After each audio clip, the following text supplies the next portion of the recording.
সকল শিক্ষার্থী ও অভিভাবকদের আমার চ্যানেলের পক্ষ থেকে জানাই আন্তরিক শুভেচ্ছা ও ভালোবাসা। আজকে আমরা আলোচনা করব তড়িৎ চুম্বকীয় তরঙ্গ সম্পর্কিত কিছু রাশি সম্পর্কে। তো আমাদের যে অ্যাটমিক স্ট্রাকচার যে অধ্যায়টি শুরু হয়েছিল, তো সেই অধ্যায়টির জানতে গেলে বা আমাদের ভালোভাবে বুঝতে গেলে সেখানে কি তড়িৎচুম্বকীয় তরঙ্গ সম্পর্কে বা এই সম্পর্কিত কিছু রাশি সম্পর্কে আমাদের জানাটা প্রয়োজন। তো প্রথমে যেটা আমরা জানবো তড়িৎচুম্বকীয় তরঙ্গ সম্পর্কিত, সেটা হচ্ছে তরঙ্গ দৈর্ঘ্য সম্পর্কে। তরঙ্গ দৈর্ঘ্য, আচ্ছা, তরঙ্গ দৈর্ঘ্য কি না? তরঙ্গ দৈর্ঘ্য হচ্ছে যখন আমরা কোনো একটা তরঙ্গকে এই আকারে প্রকাশ করি, সেটা তোমরা জানো, ফিজিক্সে পড়ে এসছো, তরঙ্গকে আমরা এইরকমভাবে লিখে প্রকাশ করে থাকি একে, তাই তো?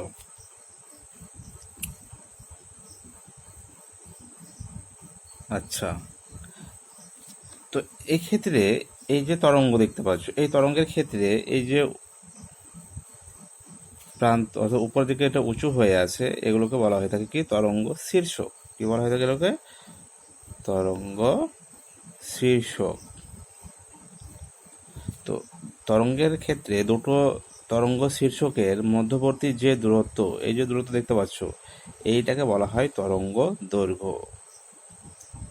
কি বলা হয়? এইটাকে বলা হয়ে থাকে তরঙ্গ দৈর্ঘ্য। এই তরঙ্গ দৈর্ঘ্যকে ল্যামডা চিহ্ন দ্বারা প্রকাশ করা হয়। কি চিহ্ন? ল্যামডা চিহ্ন দ্বারা এইভাবে প্রকাশ করা হয়। এটাকে এইভাবে আমরা এইরকমভাবে এটাকে দেখাতে পারি, ল্যামডা চিহ্নটাকে। আচ্ছা, তো এই হচ্ছে ল্যামডা চিহ্ন, যার দ্বারা আমরা তরঙ্গ দৈর্ঘ্যকে প্রকাশ করে থাকি। এবার এই যে তরঙ্গ দৈর্ঘ্য মাপার যে একক, সেই এককগুলো কি রয়েছে? তরঙ্গ দৈর্ঘ্য বিভিন্ন এককের হয়ে থাকে, তাই তো? তরঙ্গ দৈর্ঘ্য যেমন ক্ষুদ্র এককের ক্ষেত্রে ব্যবহার করে থাকি, আবার তরঙ্গ দৈর্ঘ্য ব্যবহার ক্ষেত্রে আমরা মিটার, সেন্টিমিটার এককও ব্যবহার করে থাকি। তো তরঙ্গ দৈর্ঘ্য ব্যবহারের যে ক্ষুদ্রতম একক, সে এককগুলো হচ্ছে অ্যাংস্ট্রম, তারপর আছে ধরো ন্যানোমিটার। তো এই ধরনের ক্ষুদ্র ক্ষুদ্র একক দ্বারা কি করে থাকি? আমরা তরঙ্গ দৈর্ঘ্যকে প্রকাশ করে থাকি। তো এছাড়াও তরঙ্গ দৈর্ঘ্য পরিমাপের যে আরও বৃহত্তম একক রয়েছে, সেগুলোর মধ্যে হচ্ছে ধরো সেন্টিমিটার যেমন আছে, মিটার রয়েছে। তো এই ধরনের এককগুলো আমরা তরঙ্গ দৈর্ঘ্যের ক্ষেত্রে ব্যবহার করে থাকি। তো বিভিন্ন তড়িৎচুম্বকীয় তরঙ্গের ক্ষেত্রে কি হয়? যে তরঙ্গ দৈর্ঘ্য ভিন্ন ভিন্ন হয়, সেই কারণে কখনো আমরা ক্ষুদ্র একক, কখনো আমরা বৃহত্তম একককে ব্যবহার করে থাকি। আচ্ছা, তো এই হচ্ছে তরঙ্গ দৈর্ঘ্য। এরপরে যেটা জানবো সেটা হচ্ছে কম্পাঙ্ক সম্পর্কে। কম্পাঙ্ক অর্থাৎ দেখা হচ্ছে ফ্রিকোয়েন্সি। আচ্ছা, তো ফ্রিকোয়েন্সি কি বা কম্পাঙ্ক কি, সেটাই আমাদের জানতে হবে।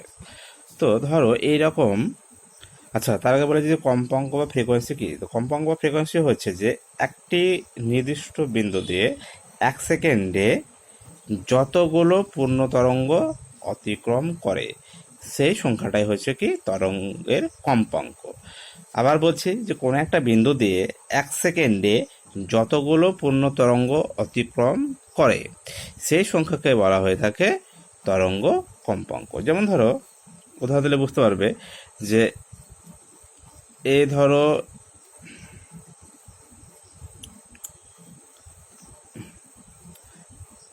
এটা ধরো একটি তরঙ্গ, এরপরে আরেকটি তরঙ্গ, পূর্ণ তরঙ্গ, ধরো এইটা একটা পূর্ণ তরঙ্গ দেখাচ্ছি এইভাবে, এটা একটি পূর্ণ তরঙ্গ।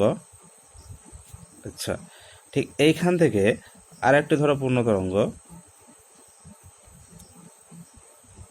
আচ্ছা, তো এই ক্ষেত্রে এই একটি পূর্ণ তরঙ্গ, এই একটি পূর্ণ তরঙ্গ, আর এই হচ্ছে একটি পূর্ণ তরঙ্গ। তিনটে পূর্ণ তরঙ্গ কি হচ্ছে? এই যে ধরো বিন্দুটা রয়েছে, এই বিন্দুটাতে কী করবে? এটা অতিক্রম করবে। তো অতিক্রম করলে কি হবে? এটা সরে আসবে এদিকে। তখন এটাকে দেখাচ্ছি এইভাবে, এটা প্রথম পূর্ণ তরঙ্গটা, এটি দ্বিতীয় পূর্ণ তরঙ্গটা, এটি তৃতীয় পূর্ণ তরঙ্গটা। তো এরকম কি তিনটে যে তরঙ্গ, সেগুলো কি হলো? এই বিন্দুর মধ্যে দিয়ে 1 সেকেন্ডে ধরে নিলাম যে এই তিনটে তরঙ্গ কি হচ্ছে? অতিক্রম করছে। তাহলে এক্ষেত্রে যে ফ্রিকোয়েন্সি, সেই ফ্রিকোয়েন্সি কত হবে? 3 হবে। অর্থাৎ কি যে 1 সেকেন্ডে কোনো একটা বিন্দুর মধ্যে দিয়ে যতগুলো পুরো তরঙ্গ অতিক্রম করে সেই সংখ্যাটা হচ্ছে কি তরঙ্গের কম্পাঙ্ক বা ফ্রিকোয়েন্সি।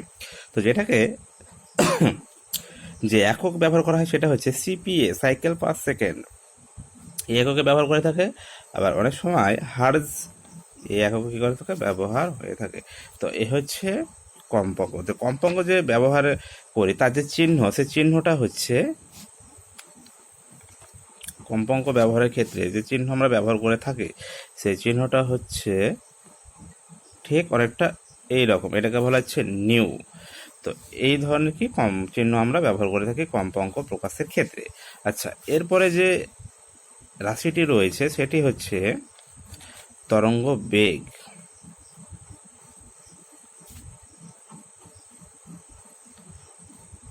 আচ্ছা, তরঙ্গ বেগ কি? তরঙ্গ বেগ হচ্ছে একক সময়ে, একক সময় বলতে 1 সেকেন্ড হতে পারে, 1 মিনিট হতে পারে। তো একক সময়ে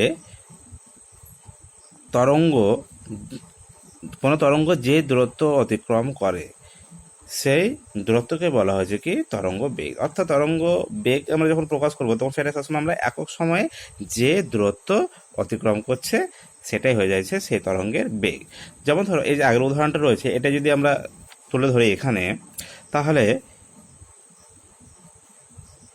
এই হচ্ছে ধরো এটা একটা পূর্ণ তরঙ্গ, ঠিক এটা একটা পূর্ণ তরঙ্গ, আবার এটা একটা পূর্ণ তরঙ্গ। তাহলে এরকম কটা পূর্ণ তরঙ্গ পেলাম? 3টে পূর্ণ তরঙ্গ পেলাম।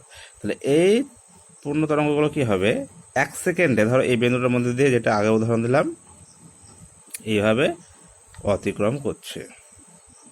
তাহলে এই যে 1 সেকেন্ড বা একক সময়ে তাহলে এই দূরত্ব কি হচ্ছে, এই পরিমাণ দূরত্ব তরঙ্গটা কি হচ্ছে তরঙ্গ অতিক্রম করছে।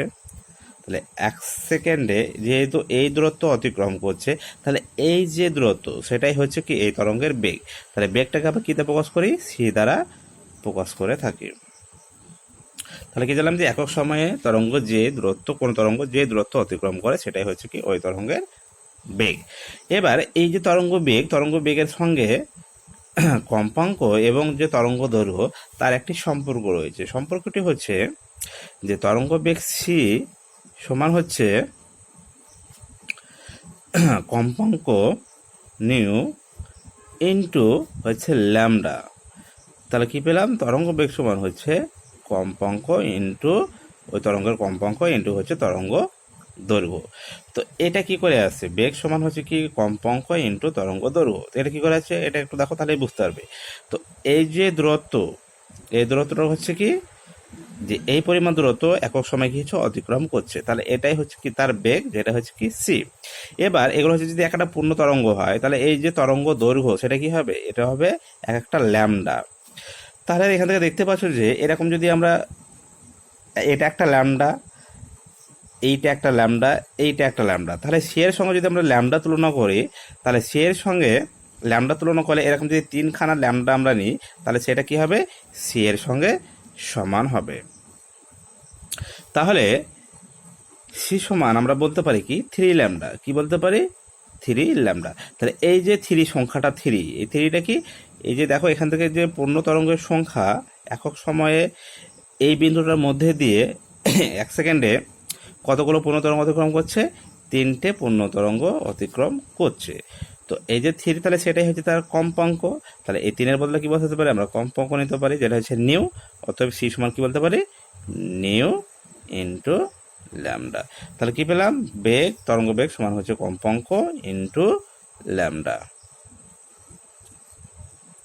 তো এ হচ্ছে তরঙ্গ বেগের সঙ্গে, তো এ হচ্ছে কি বললাম তরঙ্গ বেগের সঙ্গে কম্পাঙ্ক এবং তরঙ্গ দৈর্ঘ্যের সম্পর্ক। আচ্ছা, এরপরে যেটা আছে সেটা হচ্ছে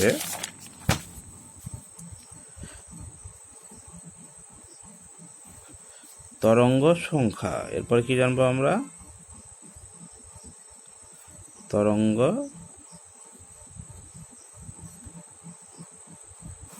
সংখ্যা। আচ্ছা, তরঙ্গ সংখ্যাটা কি না, তরঙ্গ সংখ্যাকে আমরা এরকম নিউ বার দিয়ে প্রকাশ করা হয়। তো তরঙ্গ সংখ্যা কি এবার জানতে হবে আমাদের। তরঙ্গ সংখ্যা হচ্ছে যে একক দূরত্বে যতগুলো পূর্ণ তরঙ্গ উপস্থিত থাকে সেই সংখ্যাটাই হচ্ছে কি তরঙ্গ সংখ্যা।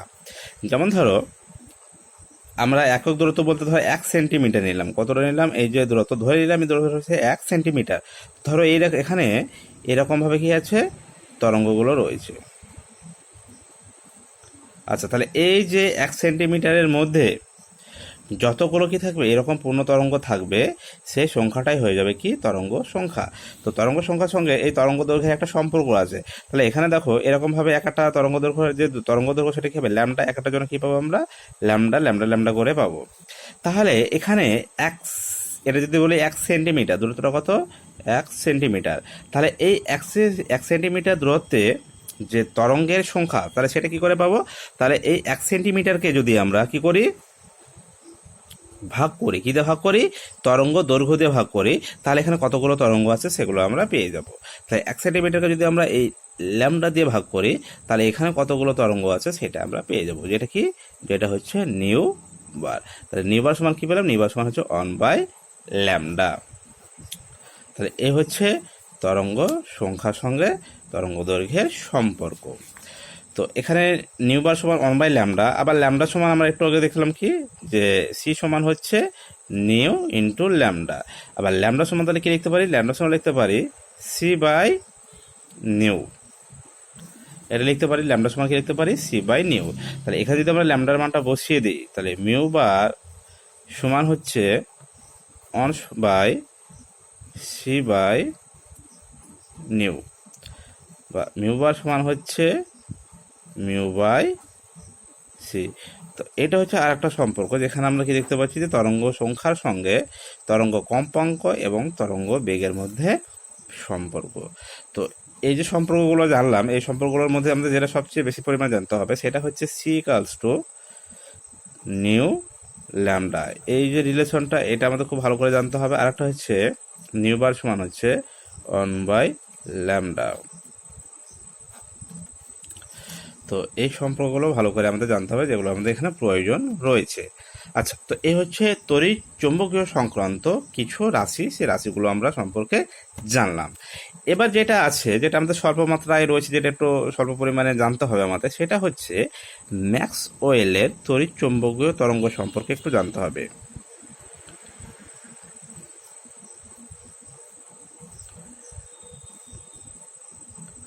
তড়িৎ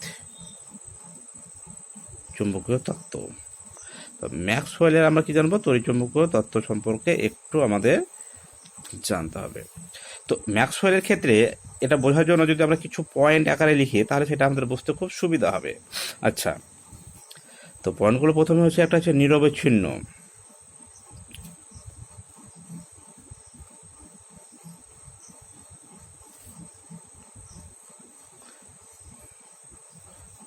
দুই হচ্ছে তরঙ্গের আকার, আচ্ছা, 3 হচ্ছে তড়িৎ ক্ষেত্র চুম্বক ক্ষেত্র,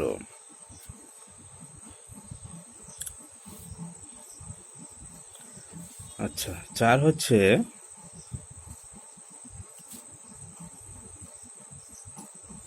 জড় মাধ্যমের প্রয়োজন নেই, 5 হচ্ছে বিকিরণের বর্ণ,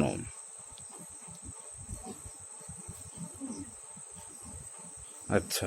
তো এগুলো এবার আমরা একে একে জানবো। তো প্রথমে দেওয়া আছে কি নিরবচ্ছিন্ন। তো নিরবচ্ছিন্ন জিনিসটা কি, নিরবচ্ছিন্ন শব্দটার অর্থ হচ্ছে কন্টিনিউয়াস, যেটা কি হবে যেটা কন্টিনিউয়াসলি চলতেই থাকে সেটাকে বলা যায় আমরা নিরবচ্ছিন্ন।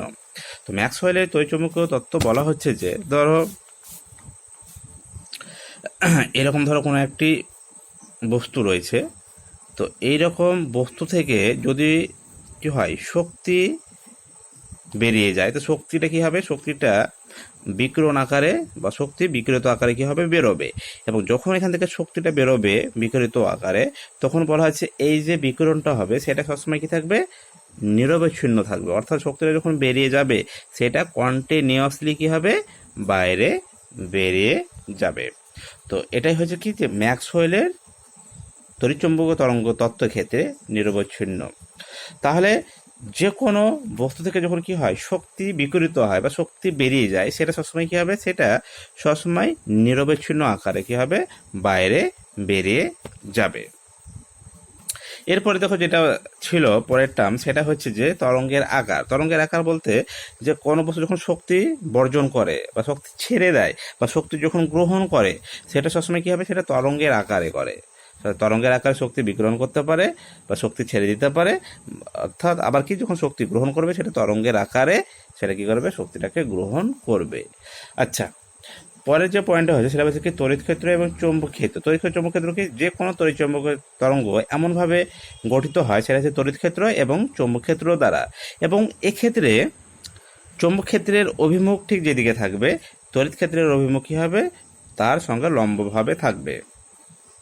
এবং এছাড়াও এই যে তরঙ্গের যে গতি বেগ বা যেদিকে এগিয়ে যাচ্ছে তরঙ্গটা, তার যে গতির অভিমুখ সেটা কি হবে, এই তড়িৎ চুম্বকীয় তরঙ্গের সঙ্গে লম্বভাবে থাকবে। আবার তড়িৎ ক্ষেত্রের সঙ্গে কি থাকবে, লম্বভাবে থাকবে। অর্থাৎ চৌম্বক ক্ষেত্র, এখানে চৌম্বক ক্ষেত্রের সঙ্গে লম্বভাবে থাকবে, আবার তড়িৎ ক্ষেত্রের সঙ্গে কি হয়ে থাকবে, পরস্পরের সঙ্গে লম্ব হয়ে থাকবে।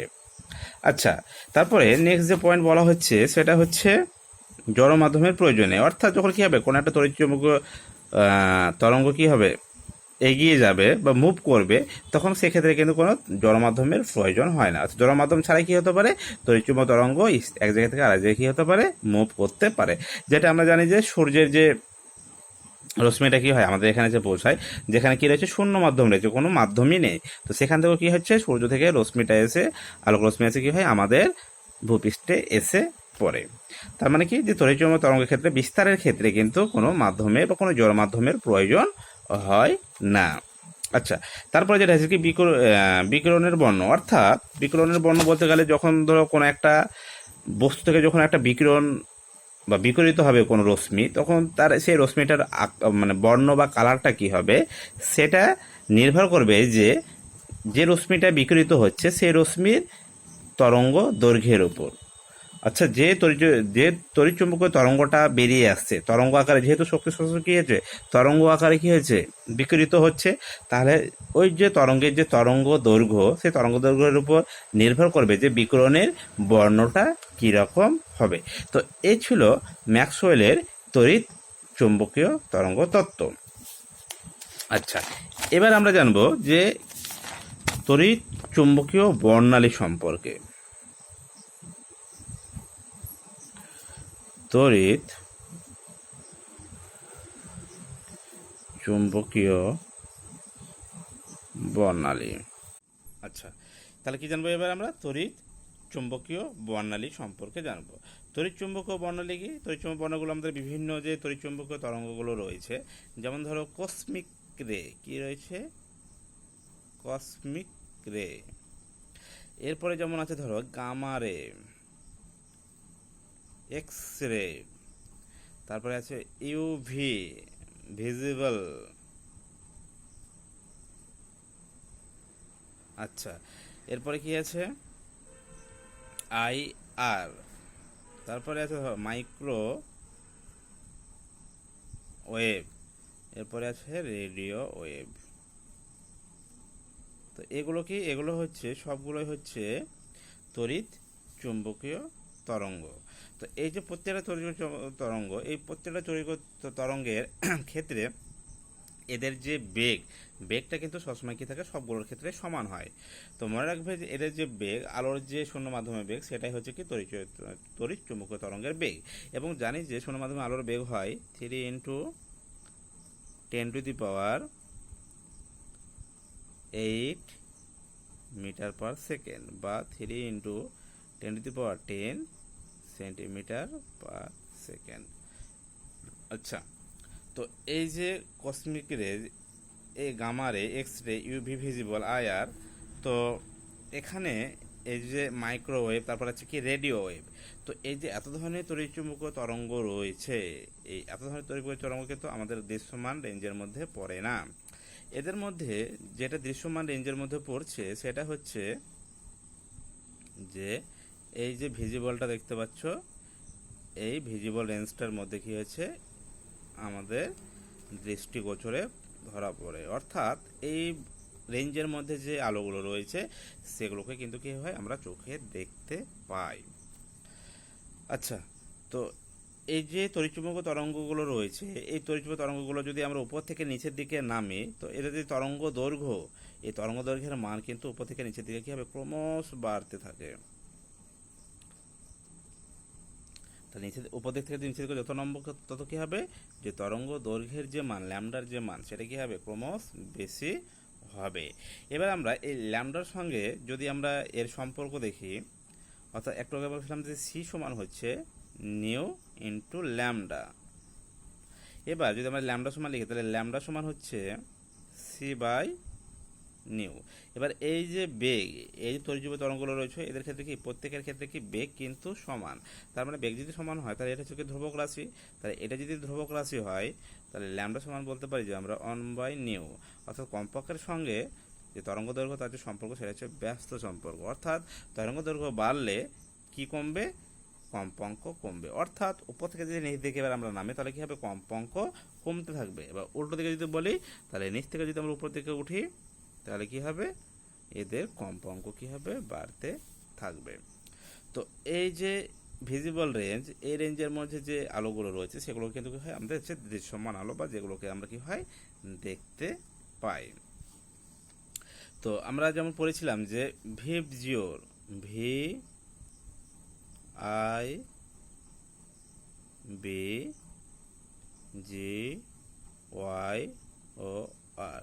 তো এই যে ভিবজিওর যেটা কি হচ্ছে বেনি আসহ কলা, তাই তো যেটা কি হচ্ছে যে সাদা রঙের মধ্যে যে 7টি আলো থাকে যেটা রামধনু রঙের ক্ষেত্রে দেখা যায়, তাই তো রামধনুর ক্ষেত্রে যে 7টি রং দেখা যায় সেখানে কিন্তু বেনি আসহ কলা, তাই তো অর্থাৎ ভায়োলেট, ইন্ডিগো ব্লু, তারপরে হচ্ছে ব্লু, তারপরে কি হচ্ছে গ্রিন, তো ইয়েলো, তারপরে অরেঞ্জ, তারপরে রেড। এই যে আলোগুলো রয়েছে সবগুলো কিছু দৃশ্যমান আলো রেঞ্জের মধ্যে পড়ছে।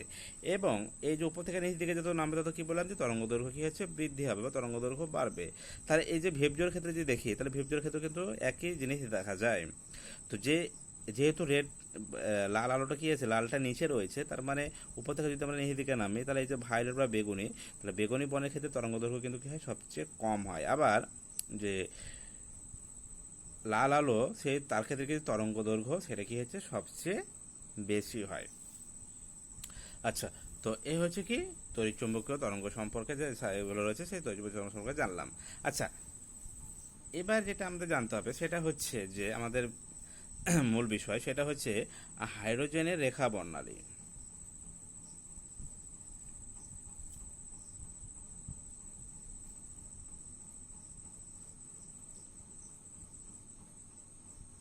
আচ্ছা, এই হাইড্রোজেনের রেখা বর্ণালী এটার জন্য কি করা হয়েছিল, একটি পরীক্ষা করা হয়েছিল রেখা বর্ণালী পাওয়ার জন্য। তার জন্য কি করা হয়েছিল, এইরকম ভাবে একটি বায়ুশূন্য কি করা হয়েছিল, একটি নল নেওয়া হয়েছিল।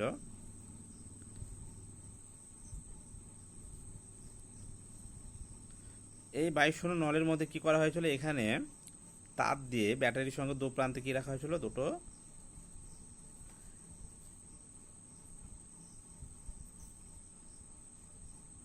প্রান্তে দুটো প্রান্ত কি করা হয়েছিল, দুটো ব্যাটারির সঙ্গে যুক্ত করা হয়েছিল, দিয়ে কি করা হয়েছিল বিভব প্রভেদ তৈরি করা হয়েছিল। আচ্ছা, তো একদিকে নেগেটিভ প্রান্তের সঙ্গে ব্যাটারির এবং একদিকে ছিল পজিটিভ প্রান্তের সঙ্গে, এখানে কি করা হয়েছিল একটা হাই ভোল্টেজ তৈরি করা হয়েছিল। এবং এইখানে যে গ্যাস ছিল সেটা কি ছিল, যে অল্প মাত্রায় স্বল্প চাপে হাইড্রোজেন গ্যাস ছিল। কি ছিল, হাইড্রোজেন গ্যাস। যে গ্যাসের পরিমাণটা কি ছিল, খুবই খুবই এখানে কম ছিল। দিয়ে এখানে কি করা হয়েছিল, উচ্চ বিভব প্রভেদ প্রয়োগ করা হয়েছিল। তো যখনই এর মধ্যে উচ্চ বিভব প্রয়োগ করা হয়েছিল, তো এই উচ্চ বিভব প্রয়োগ করার জন্য কি হবে, এখান থেকে তড়িৎ প্রবাহিত হবে। তো যখন এর মধ্যে যে তড়িৎ প্রবাহিত হচ্ছিল, তো এর মধ্যে যে হাইড্রোজেন গ্যাসের যে অণুগুলো ছিল, তো হাইড্রোজেন গ্যাসের অণুর মধ্যে কি রয়েছে, হাইড্রোজেন পরমাণু রয়েছে। তো সেই হাইড্রোজেন পরমাণুগুলো কি হয়েছিল, তখন তার ফলে উদ্দীপ্ত হয়েছিল। এবং ওই হাইড্রোজেন পরমাণুগুলো উদ্দীপ্ত হয়ে তখন কি করেছিল, এখান থেকে সে তরঙ্গের আকারে কি করেছিল, শক্তি বিকিরণ করেছিল। কি করেছিল, শক্তি বিকিরণ করেছিল। তো আমরা একটু আগে কী হলো যে ম্যাক্সওয়েলের যে তড়িৎচুম্বকীয় তরঙ্গ যে তত্ত্ব আমরা জেনে এলাম, তো সেখানে কি জেনে এলাম যে কোনো পদার্থ বা বস্তু কি করে, সেখান থেকে শক্তি সবসময় তরঙ্গের আকারে বিকিরণ করে। তো সেই কারণে কি হয়েছিল, এই হাইড্রোজেন থেকেও কি হয়েছিল, হাইড্রোজেন পরমাণু থেকেও তরঙ্গের আকারে কি হয়েছিল, শক্তি বিকিরণ হয়েছিল। পরবর্তীকালে এই যে শক্তি বিকিরণটা হলো, এই শক্তির বিকিরণটাকে কি করা হলো, একটি এই বর্ণালী বীক্ষণ যন্ত্রের মধ্যে থাকা একটি প্রিজমের মধ্যে দিয়ে পাঠানো হয়েছিল। আমরা আলোতে প্রিজম পড়েছিলাম যে আলোর প্রিজম থেকে কী করা হয়, আলোর বিচ্ছুরণ ঘটানো হয়, তাই তো। তো এখানে কী করা হয়েছিল, ওই শক্তির যে বিকিরণটা হয়েছিল সেই বিকিরণটাকে কী করা হলো, এরপর যে বর্ণালী বীক্ষণ যন্ত্রের মধ্যে থাকা প্রিজমের মধ্যে দিয়ে কী করা হয়েছিল, পাঠানো হয়েছিল। তো যখন এই বিকিরণটাকে কী করা হলো, এইভাবে প্রিজমের মধ্যে দিয়ে বর্ণালী বীক্ষণ যন্ত্রে রাখা, যখন এই প্রিজমের মধ্যে দিয়ে পাঠানো হলো, তখন কি হলো যে এই যে বিকিরণ থেকে কি হলো, চারটি বর্ণালী পৃথক পৃথক কি হলো, চারটি বর্ণালী দেখা গেল। এবং এই যে বর্ণালীগুলো তৈরি হলো, কটি বর্ণালী বললাম, চারটি বর্ণালী। এবং এই চারটি বর্ণালী কিন্তু এরা কিন্তু পরস্পরের সঙ্গে কেউ মিশে থাকে না, অর্থাৎ এদের মধ্যে কি থাকে, একটা গ্যাপ থাকে। ঠিক যেমন আমরা সাদা আলোর ক্ষেত্রে দেখেছিলাম কি, সাদা আলোর ক্ষেত্রে দেখেছিলাম যে সেখান থেকে যে 7টি আলো ভিপজোর অর্থাৎ বেনিয়াসো কলা পেয়েছিলাম, সেখানে কিন্তু যে একটি বর্ণের সঙ্গে আরেকটি বর্ণ পরস্পর কি ছিল, একজন আরেকজনের সঙ্গে প্রায় মিশে ছিল, অর্থাৎ তাদের মধ্যে কোনো দূরত্ব বা গ্যাপ ছিল না। অর্থাৎ সেগুলো কি ছিল, সেগুলো ছিল একটা নিরবিচ্ছিন্ন, কি ছিল, সেগুলো ছিল একটা নিরবচ্ছিন্ন। তো সেগুলো পরপর পরপর পরপর কি ছিল, ওগুলো বেগুনি, তারপরে ইন্ডিগো, এইভাবে পরপর পরপর ছিল, সেগুলো সাজানো ছিল। কিন্তু এখানে ওই যে হাইড্রোজেন পরমাণু থেকে যে শক্তিটি বিকিরিত হচ্ছে, সেই বিকিরণটাকে যখন প্রিজমের মধ্যে পাঠানো হলো, তো সেখান থেকে যে 4 রকমের বর্ণালী পাওয়া গেল, এই 4 রকমের বর্ণালী কিন্তু এরা পরস্পর এইভাবে পরস্পরের সঙ্গে নেই। এদের মধ্যে কি রয়েছে, অনেকটা দূরত্ব গ্যাপ রেখে এদের মধ্যে বর্ণালীগুলো তৈরি হয়েছে। তো এই যে বর্ণালীগুলো তৈরি হয়েছে, এটাকে যদি আমরা সহজভাবে দেখাই, এইভাবে যে এইখানে ধরো একটা বর্ণালী তৈরি হয়েছে, এখানে একটা কি হয়েছে, এরকম একটা বর্ণালী তৈরি হয়েছে। কিছু দূর দিয়ে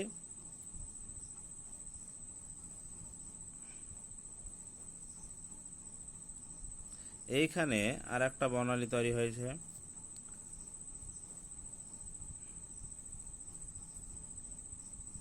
এইখানে আর একটা বর্ণালী তৈরি হয়েছে, এবং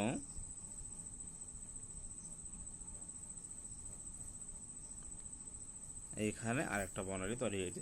তো এরকম কি 4টি বর্ণালী কি হয়েছে, তৈরি হয়েছে। তো এই যে বর্ণালীগুলো তৈরি হয়েছে, তো এদের মধ্যে দেখো এই যে বর্ণালীগুলো কিন্তু কেউ পাশাপাশি নেই, এদের মধ্যে কি রয়েছে, একটা দূরত্ব রয়েছে। তো এই যে মাঝখানে যে গ্যাপ রয়েছে, এই যে এরিয়া, এটাকে বলা হচ্ছে অন্ধকার অঞ্চল। কি বলা হচ্ছে এটাকে, অন্ধকার অঞ্চল। এবং এই যে বর্ণালীগুলো, এদের রং কি, এটা হচ্ছে বেগুনি, প্রথমটা কি, এটা হচ্ছে বেগুনি,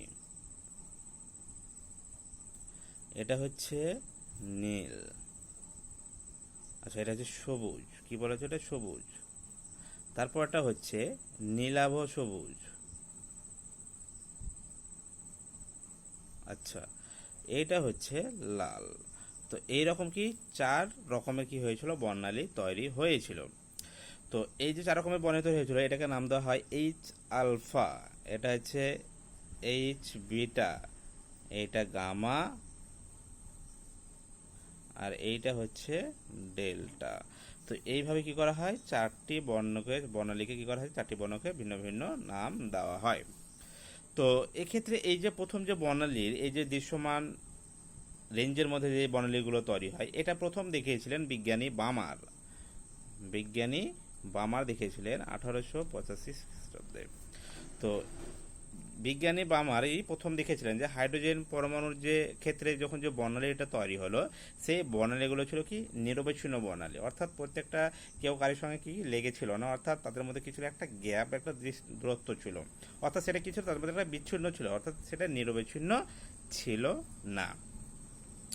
এবং যে 4 রকমের যে বর্ণালী পাওয়া গিয়েছিল, বেগুনি, সবুজ, নীলাভ সবুজ এবং লাল, তো তো এই যে সবগুলো হচ্ছে যে দৃশ্যমান রেঞ্জের মধ্যে যেগুলোকে আমরা কি করতে পারি, দেখতে পাই। তো এখান থেকে এই যে বর্ণনাগুলো রয়েছে, এই বর্ণনাগুলোর জন্য এখান থেকে কি দিয়েছিলেন তিনি, একটা স্থূল বা একটা এম্পিরিক্যাল একটা কি দিয়েছিলেন, একটা ইকুয়েশন দিয়েছিলেন। তো এম্পিরিক্যাল ইকুয়েশন হচ্ছে যেটা পুরোপুরি পারফেক্ট নয়, কিন্তু কি সেটা সবার ক্ষেত্রে এটা মোটামুটিভাবে কি প্রযোজ্য। এরকম কি করা হয়েছিল, একটা সমীকরণ দেওয়া হয়েছিল। তো এই সমীকরণের ক্ষেত্রে কি নেওয়া হয়েছিল, যেখানে নেওয়া হয়েছিল নিউ বার, অর্থাৎ হচ্ছে যেটা হচ্ছে তরঙ্গ সংখ্যা। তো এই তরঙ্গ সংখ্যা সঙ্গে যে ইকুয়েশন দেওয়া হয়েছিল সেটা হচ্ছিল R into one minus two তার square by one minus N তার স্কোয়ার। এখানে এই যে আরটা দেখতে পাচ্ছ, এটাকে বলা হচ্ছে রিডবার্গ কনস্ট্যান্ট বা রিডবার্গ ধ্রুবক বলা হয়। এটাকে কি বলা হয়, রিডবার্গ ধ্রুবক। আচ্ছা, এটা কত, টু, আর এই হচ্ছে এন। এই এন এর মানটা সবসময় মনে রাখবে, এখানে যত থাকবে সংখ্যাটা তার থেকে কিন্তু সবসময় এন এর সংখ্যাটা কি হবে, তার থেকে বেশি হবে। তো এখানে যেহেতু 2 আছে, তাহলে এখানে এন এর মান 3 হতে পারে, 4 হতে পারে, 5 হতে পারে, যে কোনো সংখ্যা হতে পারে, কিন্তু সবসময় কি হবে, 2 এর থেকে সবসময় কি হবে, সেটা বেশি থাকবে এন এর মানটা। আচ্ছা, তো এই যে রিডবার্গ কনস্ট্যান্ট বলা হয়েছে, এই যে রিডবার্গ কনস্ট্যান্ট বা ধ্রুবক, এর যে একটা নির্দিষ্ট একটা কি আছে, এর মান আছে। এর মানটা কত, এর মানটা হচ্ছে 1.0967 সেন্টিমিটার ইনভার্স। তো এটা হচ্ছে রিডবার্গ কনস্ট্যান্টের মান। আচ্ছা সরি, এখানে কি হবে, ইন্টু 10⁵ হবে, 10⁵ সেন্টিমিটার ইনভার্স। আচ্ছা, তো এ ছিল কি, এ ছিল রিডবার্গ কনস্ট্যান্ট।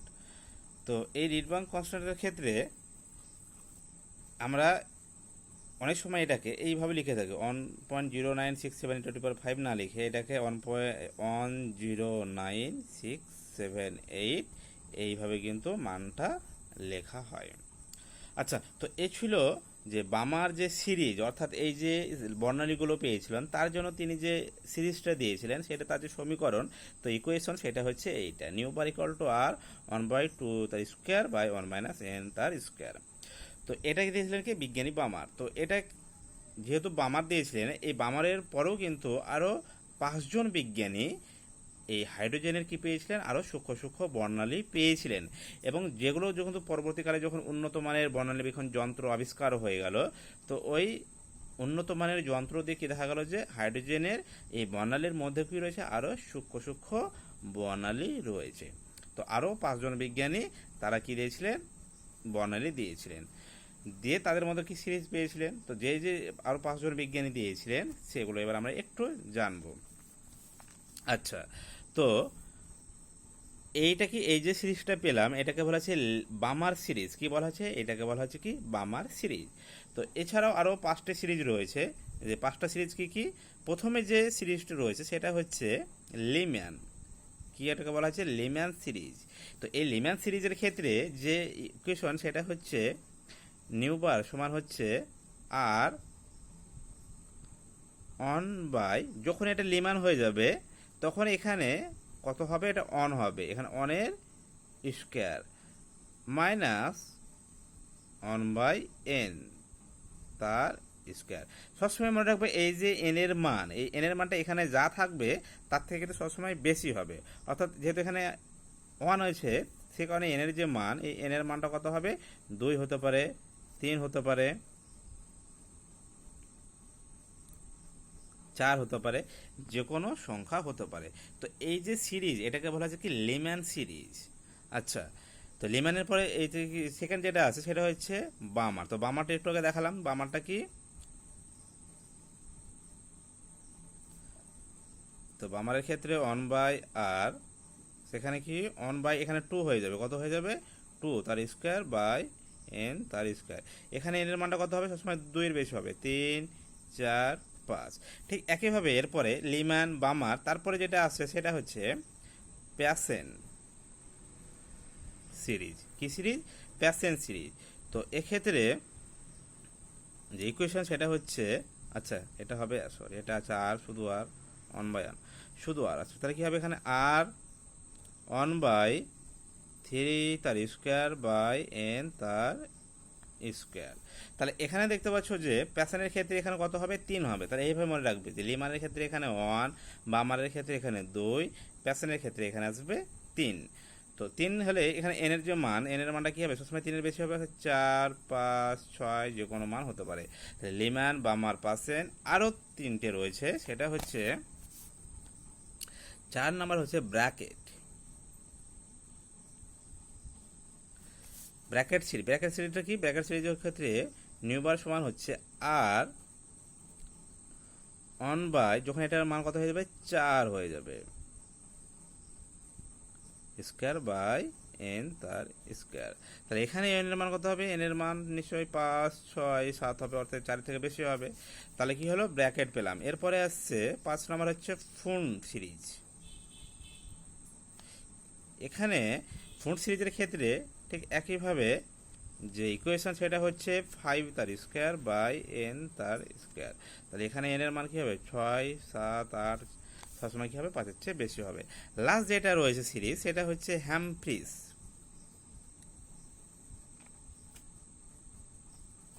আচ্ছা, হ্যামফ্রিজের ক্ষেত্রে কি একইভাবে এখানে 1/6 তার স্কোয়ার বাই এন তার স্কোয়ার।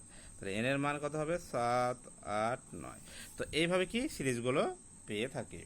তো প্রথম যে সিরিজটি তৈরি হয়েছিল সেটা কি হয়েছিল, বিজ্ঞানী বামারি প্রথম কি করেছিলেন, সিরিজ আবিষ্কার করেছিলেন, যেটা কি ছিল যে দৃশ্যমান যে বর্ণালী, অর্থাৎ দৃশ্যমান যে বর্ণালীগুলো পেয়েছিল, বেগুনি, তারপরে সবুজ, নীলাভ, সবুজ, লাল, তো সেক্ষেত্রে প্রথম দিয়েছিলেন বিজ্ঞানী বামার। তো পরবর্তীকালে যখন কি বলা হয় যে উন্নত মানের যখন যন্ত্র আবিষ্কার হলো, তখন কি করা হলো, বিজ্ঞানী লিম্যান, তারপরে প্যাসেন, তারপরে ব্র্যাকেট, ফুন, এরা কি করেছিলেন যে আরও পরমাণুর ক্ষেত্রে কী করেছিল, আরও সূক্ষ্ম সূক্ষ্ম বর্ণালী তারা উন্নত মানের যন্ত্র দ্বারা পেয়েছিলেন, এবং তাদের ক্ষেত্রে তারা কী করেছিলেন, এই ধরনের ইকুয়েশন বা সিরিজ তারা দিয়েছিলেন।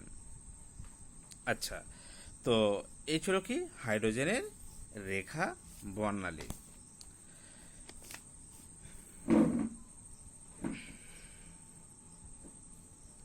তো এই যে আমরা পেলাম এতগুলো সিরিজ পেলাম, এবার এগুলোকে যদি আমরা একটা জেনারেল ইকুয়েশনে সিরিজটা, সব সিরিজগুলোকে একটা জেনারেল ইকুয়েশনে লিখি, তাহলে ইকুয়েশনটা হচ্ছে এইরকম যে নিউ বার সমান হচ্ছে আর ইন্টু 1/n অন তার স্কোয়ার মাইনাস 1/n2 তার স্কোয়ার। এবং এখানে মনে রাখবে এই যে n1 এর মানটা যদি অন হয় তাহলে সেটা হবে লিমান সিরিজ, n1 এর মানটা যদি 2 হয় তারপরে বামার, তারপরে n1 এর মানটা যদি 3 হয় তারপরে কি হবে, লিমার, বামার, প্যাসেন, তারপরে n1 এর মানটা যদি 4 হয় তাহলে সেটা ব্র্যাকেট, n1 এর মান যদি 5 হয় সেটা ফুন, n1 এর মান যদি 6 হয় সেটা হচ্ছে হ্যামফ্রিজ। এবং সবসময় মনে রাখবে যে n2 এর যে মান সেটা সবসময় কি হবে, n1 এর যে মান তার চেয়ে সবসময় কি হবে, বেশি হবে। অর্থাৎ এখানে যদি n1 এর মান অন হয় তাহলে এখানে n2 এর মান কত হবে, n2 এর মান এখানে 2, 3, 4 যে কোনো মান হতে পারে। তো আচ্ছা, তো এই যে পরমাণুর ক্ষেত্রে এই যে বর্ণালীগুলো পাওয়া গেল, রেখা বর্ণালী, তো এই রেখা বর্ণালী কেন তৈরি হচ্ছে বা কি করে তৈরি হচ্ছে সেটা কিন্তু সঠিক কারণ সে মুহূর্তে জানা ছিল না। কিন্তু এটুকু সবাই বুঝতে পেরেছিল বা জেনেছিল যে যে পরমাণুর ক্ষেত্রে যখন বর্ণালী বা কোনো একটা শক্তি বিকিরিত হচ্ছে, তো সেই বিকিরণটা কি হচ্ছে, সেটা কিন্তু নিরবিচ্ছিন্ন হচ্ছে না। তার কারণ সেক্ষেত্রে যে বর্ণালীগুলো পাওয়া যাচ্ছে সে বর্ণালীগুলো হচ্ছে কি বিচ্ছিন্ন বর্ণালী, অর্থাৎ বিচ্ছিন্ন বর্ণালী বা যেটাকে কি বলে আমরা রেখা বর্ণালী। তো এক্ষেত্রে এই পরমাণুর ক্ষেত্রে যখন বর্ণালী এইরকম পাওয়া যাচ্ছে, তো সেক্ষেত্রে যে অনেকগুলো কিছু নাম এসে যায়, যেমন ধরো সেটা বলে থাকে পারমাণবিক বর্ণালী। কি বলা হয়ে থাকে, পারমাণবিক বর্ণালী। তো পারমাণবিক বর্ণালী কি, যে পরমাণু কর্তৃক নিঃসৃত যে বিকিরণ সেটাই হচ্ছে কি পারমাণবিক বর্ণালী, যেহেতু এটি পরমাণু দ্বারা নিঃসৃত হচ্ছে। তো এই যেহেতু পরমাণু দ্বারা নিঃসৃত যে বর্ণালীগুলো সেগুলো কি দেখলাম, সেগুলো হচ্ছে এদের মধ্যে কি রয়েছে, গ্যাপ রয়েছে, ডিস্টেন্স রয়েছে, অনেকটা কি দূরে দূরে রয়েছে, অর্থাৎ রেখা আকার এগুলো রয়েছে। তো সেই কারণে এগুলোকে কি বলা হয়, অনেক সময় এগুলোকে আবার রেখা বর্ণালীও বলা হয়, রেখা বর্ণালী। আবার এই যে রেখা বর্ণালী সেগুলো যেহেতু এগুলো বিচ্ছিন্ন আকারে রয়েছে সেই কারণে এগুলোকে বলা হয় কি বিচ্ছিন্ন বর্ণালীও বলা হয়, বিচ্ছিন্ন বর্ণালী। তাহলে পারমাণবিক বর্ণালী বলতে আমরা যা বুঝি সেটা হচ্ছে কি রেখা বর্ণালী, আবার সেটাই হচ্ছে কি বিচ্ছিন্ন বর্ণালী। অর্থাৎ তিনটে হচ্ছে কি একই জিনিস। আর একটা বর্ণালী হয়েছে যেটাকে বলা হচ্ছে কি নিরবচ্ছিন্ন বর্ণালী।